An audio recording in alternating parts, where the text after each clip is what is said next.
There.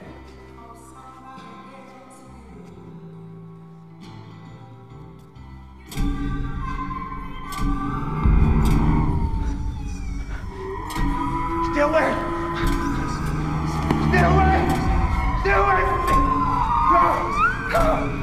No!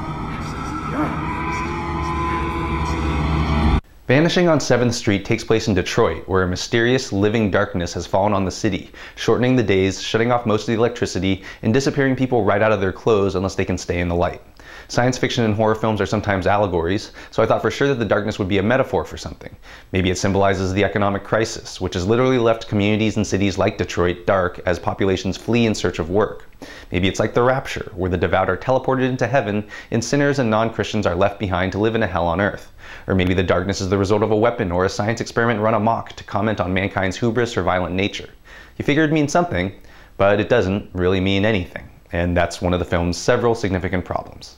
The movie follows 4 people who have holed up in a bar with a gas generator that keeps the lights on. This presents another problem because one of the 4, a TV news reporter who becomes the group's leader, is played by Hayden Christensen, who, as many of you know, can't act. There's also a physical therapist played by Thandie Newton, a projectionist played by Leguizamo, and a young boy played by newcomer Jacob Latimore, who all do a decent job without much to work with.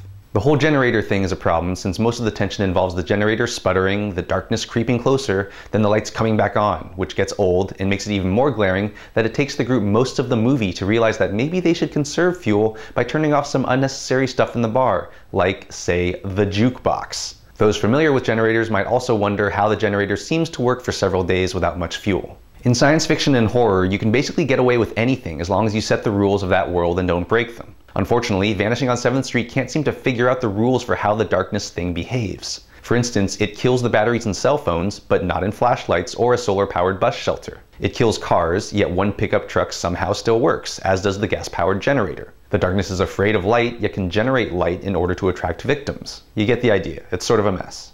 Vanishing on 7th Street entertains about a dozen notions about what the darkness might be, even referencing the lost colony of Roanoke, Virginia, that disappeared in the 16th century, but it never settles on one.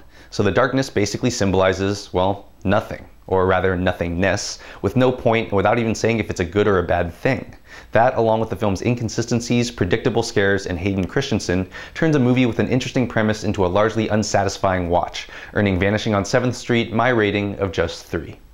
I'm Jonathan Kim for What the Flick.